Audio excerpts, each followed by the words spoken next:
quarterback of the Las Vegas Raiders, man.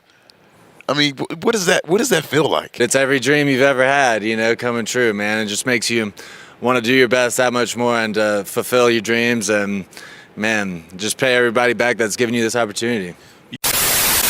To know that your name is associated as a quarterback, the all-time franchise record for points. Take me back to that game. Yeah, I think the defense definitely helped us out a little bit in that game. So them scoring a couple times definitely helps, and our special teams creating turnovers as well. Welcome on in, Raider Nation. Happy to have you. I always am. Great conversations, great topics. You guys educate me a lot on the actual inner workings of the organization. We are going to go over a few things. There are quarterback talks. We're going to talk about Aiden O'Connell or Gardner Minshew. Where's the gap? Is there a gap? We're going to talk about Trey Tucker. I want to get some more conversation revolving Trey Tucker. I think we are all things great and goody in the offensive line department, the OC department, and the quarterback department. We can see Trey Tucker take a step that I've myself personally, I've been knowing he can take ever since draft day.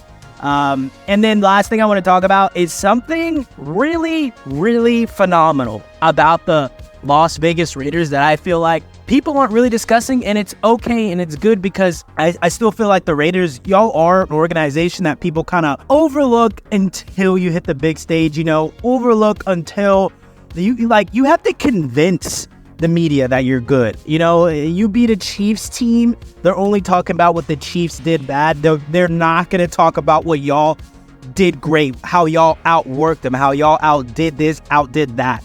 And so that's fine. That's dandy. That's reality. Now, from my point of view, right? So a non-Raiders fan looking from the outside in, I thought it was pretty clear cut and pretty to the point that Gardner Minshew was going to be the starter. But everything that I've been seeing within the media realms revolving how Aidan performed in the OTAs and how he looked in the minicamp also is a very, very important thing to note, that Gardner Minshew looked just as great, looked just as good. And we still don't have a definitive answer. I don't know if you guys know, if you guys see it on your ends, if AP has ever even said straight up, like, no, Aidan O'Connell is our starter, Gardner Minshew is our starter. I still have not seen any of that conversation talk. More than likely that will definitely be bleeding into the preseason. But guys, I'll say this, and I'll say this. I think for the games that you guys were close in last year, and for the games that your defense really helped the offense a lot, and the wins, that is, I just personally feel, and this is no flack to Aidan O'Connell, and I'm going to give a little Aidan O'Connell piece too as well, but if Gardner Minshew is your quarterback last year, just like he kind of did it with the Colts, I think you guys, Colts didn't make the playoffs, but I think you guys, A, win a little bit more games, and then B, you guys might make it into the playoffs and then do a little bit of a push, because y'all were not terrible. I just do not think y'all were a bad team. It was just a lot of a new head coach in Antonio Pierce, who I really, really like, and then a new quarterback in Aidan O'Connell. You got rid of two, pretty big pieces. You got rid of a head coach that commanded a lot out of the team, but then you got rid of a quarterback that's been there for multiple years. I don't know how long Derek Carr was in, Las Vegas or a part of the Raiders organization, but it was a freaking long time. Me guessing off the top of my head, I'd say like 8 years, maybe, like 2016, I guess, when Carr got drafted. That's just where I'm thinking out loud. But and then we go into Aidan O'Connell, right? This is the first offseason that Aidan O'Connell, so as a rookie, he came in pretty much, long story short, out the draft, right? Out of Purdue, and then just thrown into Las Vegas, and he's like playing catch up this whole time. And so I saw an interview with him where it was really beautiful and relaxing to kind of see, is like, yeah, this is a time where like I could have done my training. Like he was talking about like doing his quarterback work in an isolated location, but he was like, I'm just going to stay in Vegas. It's a great city. The facilities have absolutely everything. He was mentioning how they still cook food and cook meals. And so it's like, yeah, why not? Why wouldn't I just train here? And you also hear a confidence. You see reports of him saying like he is becoming not just a leader, but a vocal leader, a vocal guy. And these are positive things that you just want to hear in your quarterback room. So I'm not super big on a starter being named soon. I would like a starter probably by the second preseason game. There are only 3, maybe after the first, but I just think y'all are being heavily overlooked because there hasn't been a clear-cut starting quarterback push in the realm of, like, we know who Gardner Minshew is, and Gardner Minshew is a great guy, a guy's guy, a dude that we all love, a dude we all root for, and a dude that wins a lot of games. But this is also a guy that he's not going to be the superhero. You know, you even heard it from his mouth himself. He's a point guard. He loves just getting the ball out to other athletes that are way better than him at the game of football. He said this. And then you have Aidan O'Connell. I don't know exactly what he could be. He could be a litany of things. He could be a bust. He could be below average. He could be average. He could be good. And then he could just be good in Las Vegas this season because the talent is immense. I truly believe that. I'm not bullshitting y'all.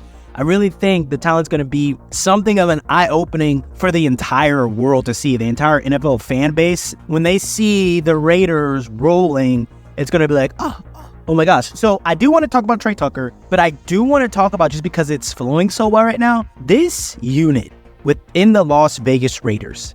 It's so impactful, but I just feel like people aren't talking about it because they, like I said, people don't have faith. People can't see beyond their own eyes. They have to see the results only, right? They can only see the results. They can only be seen as the Raiders are good, but they can't see that the Raiders are getting good. This defensive line, they have already the best league rusher, right, in Max Crosby. I think he's one of the best pass rushers in the National Football League, bar none. And if you even want to break things down a little bit more, you could say he is the best because I think he has the least, not physically, but like when you look at Myles Garrett, this guy is a freaking mountain of a specimen.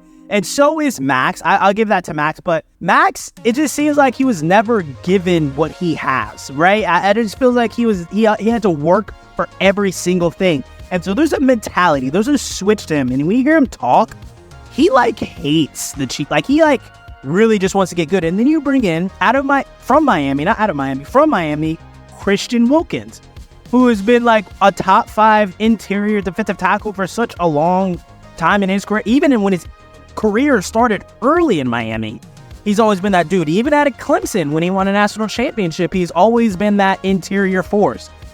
Those two dudes, right? So when you have a player like Max Crosby who's going to be pushing in that pocket, and so annoyingly, and you guys let me know if you are seeing this in real time, right? So Max Crosby beats the right tackle for the Chiefs, right? He just beats him.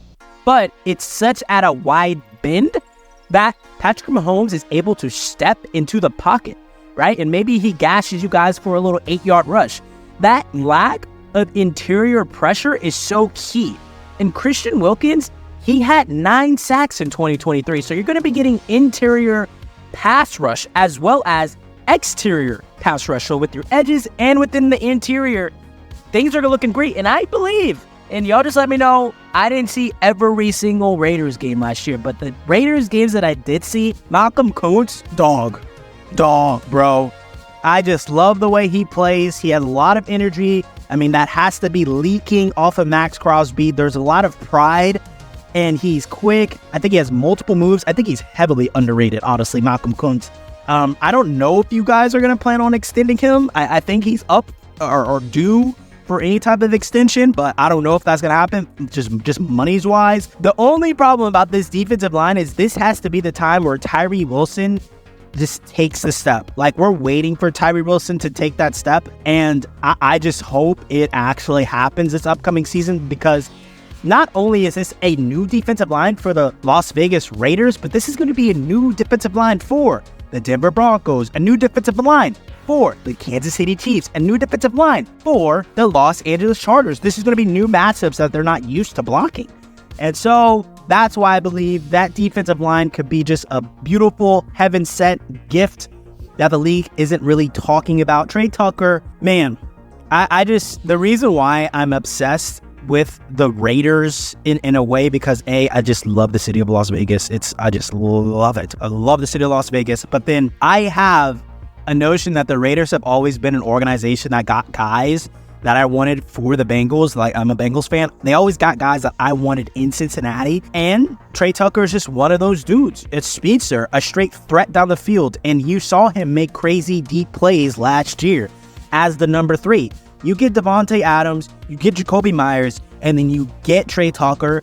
I personally believe, whether it is freaking Gardner Minshew or Aiden O'Connell, just be someone that is ready to let it rip, right? So give Devontae Adams his touches early in the game, get him his touches, and then get Jacoby Myers on an end around, a little screen, get him acclimated to the game. And then after you guys just lull the medium game with Devontae Adams, a short game with Jacoby Myers, just rip the top off with Trey Tucker. And we haven't even talked about what could be the best weapon on the team in Brock Bowers, right, as a rookie. So this offense has so many beautiful pieces. We just got to get the quarterback situated, and then the defense.